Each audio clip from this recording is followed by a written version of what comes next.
देश दुनिया समाज की आवाज को उन कानों तक पहुंचाना जो आपको सुनकर भी अनसुना करते हैं।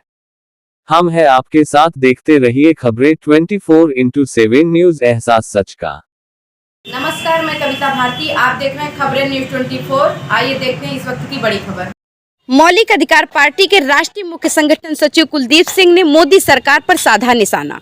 कुलदीप सिंह ने कहा, महिला आरक्षण बिल में ओबीसी महिला को बहुत बड़ा धोखा दिया है। यह एक तरह से मोदी सरकार द्वारा जुमला साबित हो रहा है। इस बिल में ओबीसी महिला और अल्पसंख्यक महिलाओं के लिए कोई स्थान नहीं दिया गया है। मौलिक अधिकार पार्टी के राष्ट्रीय मुख्य संगठन सचिव कुलदीप सिंह ने कहा, माननीय प्रधानमंत्री मोदी जी द्वारा दिए गए भाषणों में महिला शक्ति बंधन अधिनियम कहा गया है, लेकिन इस बिल में महिला शक्ति बंधन दिखाई नहीं दे रहा है। कुलदीप सिंह ने कहा, यह बिल महिलाओं के लिए जुमला साबित हो रहा है, क्योंकि इस बिल में साफ साफ लिखा है यह बिल 2024 में लागू नहीं होगा।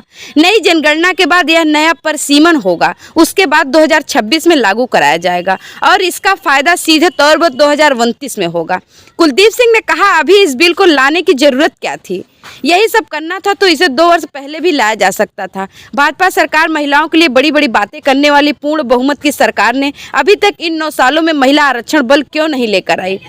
इधर कांग्रेस के द्वारा भी कहा गया, महिला आरक्षण बिल का किसी भी रूप में हो रहा पूरा समर्थन किया जाएगा और कांग्रेस ने समर्थन किया भी।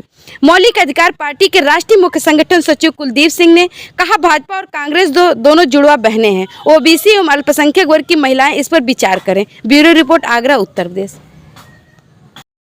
सम्मानित बंधुओं और युवा साथियों, मोदी सरकार के द्वारा इस समय लोकसभा सदन में महिला आरक्षण बिल पास हुआ है और इसको राज्यसभा में भेज दिया जाएगा। उसके बाद राष्ट्रपति महोदय की इसमें मोहर लगते ही ये कानूनी अधिकार मिल जाएगा। लेकिन मोदी सरकार द्वारा ये महिला बिल जो है ये एक तरह से जुमला साबित हो रहा है, क्योंकि इसमें सवाल ये है कि मोदी सरकार ने ये कहा है कि महिला शक्ति बंधन अधिनियम, लेकिन महिला शक्ति बंधन कहीं पर भी इसमें दिखाई नहीं दे रहा है। और ये सबसे बड़ा जुमला इसलिए है क्योंकि इस समय 2024 का लोकसभा चुनाव है और ठीक उससे पहले इन्होंने इस तरीके से बिल लाने की जो कवायद जो की है, तो इस पर विचार करने की ज़रूरत है कि इसको 2 साल पहले भी लाया जा सकता था।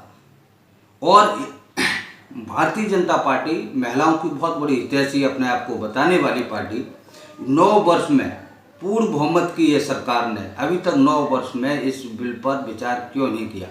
जुमला इसलिए है क्योंकि इसका फायदा 2024 में नहीं होना है, क्योंकि 2026 की जनगणना के बाद जो नया परिसीमन होगा उसमें इसका सीधा लाभ मिलेगा, यानी 2029 में इसका लाभ सीधा मिलेगा। तो इस तरीके से महिला के लिए ये बहुत जुमला वाला बिल दिखाई दे रहा है। दूसरी बात, इस बिल में ओबीसी महिलाओं एवं अल्पसंख्यक महिलाओं के लिए कोई स्थान नहीं रखा गया और जिसमें एससी और एसटी की बात की जाए, जो उनका आरक्षण था उसी में उनको शामिल किया गया है, उसको अलग से कहीं पर इन्होंने नहीं रखा। और ओबीसी महिलाएं जो हैं उनको देखना चाहिए, विचार करना चाहिए कि आपका स्थान कहाँ पर है। एक तरह से देखा जाए तो ये सर्वर्ण महिलाओं के लिए ये आरक्षण इन्होंने सुरक्षित कर दिया है। इसको बड़ी बारीकी से, बड़ी चालाकी से इसको पेश किया गया है, इसको समझने की ज़रूरत है।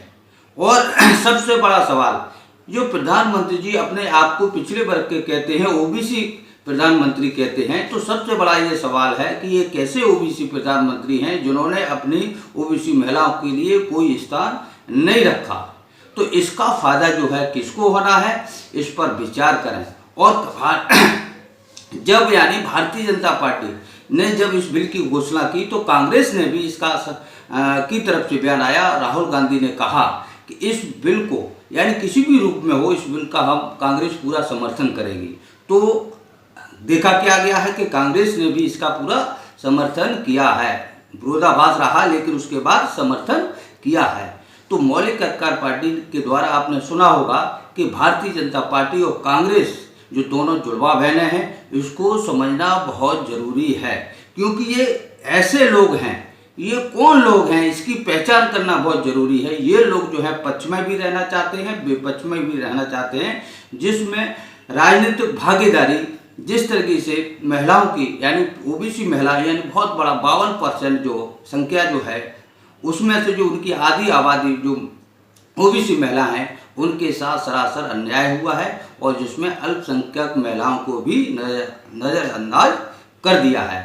तो ऐसे बिल का यानी स्वागत किस तरीके से होगा ये ओबीसी महिलाएं इस पर तय करें और पूरा ओबीसी समाज SC ST ओबीसी समाज इस पर विचार करें, क्योंकि इसमें कुछ अलग से नहीं किया, सीधा सा यानी एक तरह से देखा जाए तो ये सर्वण महिलाओं के लिए पूरा यानी राजनीतिक द्वार यानी उनके द्वारा यानी किस तरीके से ये लोग यानी काबिज होंगे, ये सोचने की बात है, विचार करने की बात है।